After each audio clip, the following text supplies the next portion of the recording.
Oi pessoal, tudo bem? Hoje vamos indicar quais são as modalidades de dolo.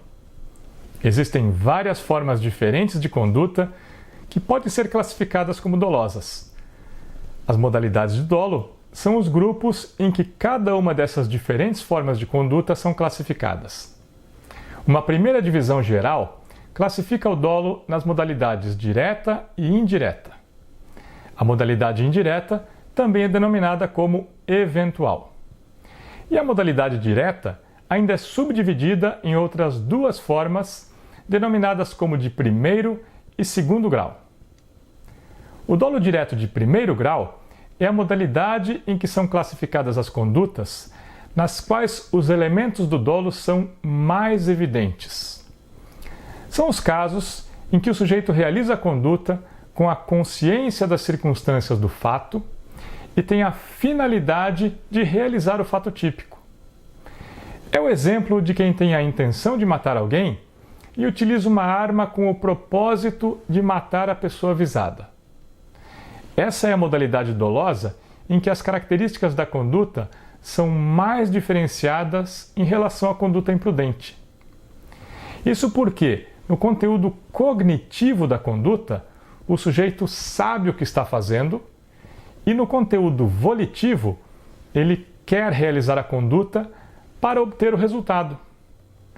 A conduta imprudente pode ser realizada sem nenhuma dessas características. Na imprudência inconsciente, o sujeito pode não ter consciência de estar realizando a conduta típica e também não ter a intenção de produzir o resultado. Portanto, nos casos de dolo direto de primeiro grau e de imprudência inconsciente, os conteúdos cognitivo e volitivo das condutas são bastante diferentes. Mas existem casos em que o sujeito tem a consciência das circunstâncias do fato, mas não tem a finalidade de implementar o evento típico. E esses casos tanto podem ser classificados como dolosos, como também podem ser classificados como imprudentes. Isso já mostra que não é o conteúdo cognitivo da conduta, ou seja, o que o sujeito sabe, que distingue os casos de dolo dos de imprudência. O que distingue os dois é o conteúdo volitivo. Isso porque o sujeito pode ter consciência das circunstâncias do fato, tanto nos casos de dolo direto de segundo grau, como nos de dolo indireto e também nos de imprudência consciente.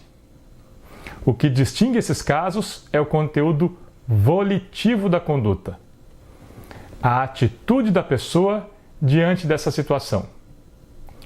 E as teorias do dolo são as propostas que pretendem explicar que atitude é essa. Bem, vamos então à segunda modalidade de dolo, que é o dolo direto de segundo grau. Nesse caso, o sujeito quer realizar a conduta e alcançar um objetivo. Mas devido às circunstâncias do fato, ele percebe que a conduta deverá implementar outras consequências e essas consequências correspondem a fatos típicos. No caso, não importa se o objetivo pretendido também é um fato típico ou não, mas apenas o objetivo não é a realização daquelas consequências. Por exemplo, o sujeito quer matar um inimigo e para isso instala uma bomba no carro dele. Ele sabe que o inimigo está dirigindo o carro com a sua família a bordo e que se a bomba explodir, deverá causar a morte do seu inimigo e também dos seus familiares. Apesar de não querer a morte dos familiares do inimigo, detona a bomba, sabendo que todos devem morrer no atentado.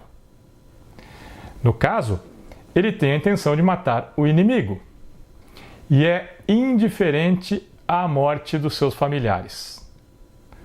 O dolo direto de segundo grau é composto por essa atitude de indiferença diante de outras consequências da conduta que foram previstas como necessárias. No dolo direto de segundo grau, o sujeito não quer causar as consequências necessárias da conduta, mas também não se importa com isso. Nesse exemplo, a conduta típica do homicídio praticado contra o inimigo será classificado como um caso de dolo direto de primeiro grau em relação a esse objetivo que o sujeito pretendia. E a conduta típica do homicídio praticado contra os familiares será classificada como um caso de dolo direto de segundo grau. Então, vejam que para configurar o dolo direto, não é necessário que o sujeito queira implementar o fato típico. Ou seja, não é necessário que a finalidade dele seja causar o resultado. Pode haver dolo direto sem uma intenção dirigida ao resultado típico. Essa finalidade só integra as características dos casos de dolo direto de primeiro grau. Nos casos de dolo direto de segundo grau, o sujeito não tem essa finalidade. E a terceira modalidade de dolo é a indireta ou eventual. Essa é a modalidade em que ocorrem mais casos, em que é mais difícil distinguir as características do fato que devem levar à classificação da conduta como dolosa ou imprudente na modalidade consciente.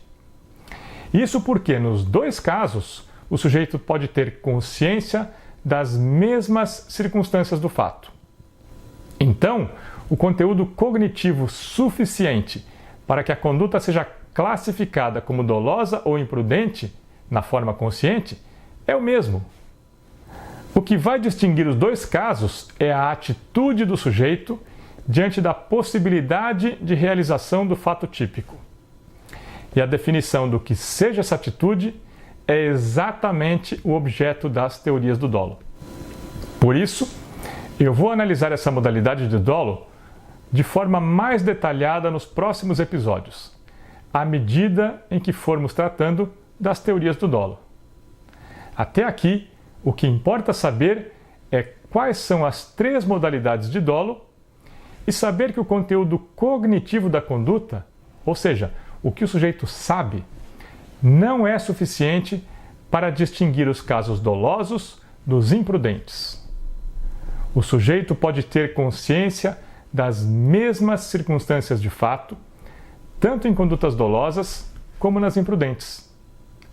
E além disso, é possível que a conduta seja classificada como dolosa, mesmo que o sujeito não tenha a finalidade de implementar o fato típico.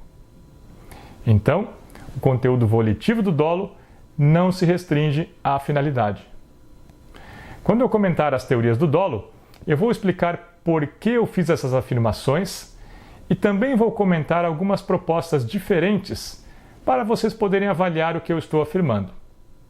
Espero vocês na semana que vem e aí vamos começar a analisar essas teorias.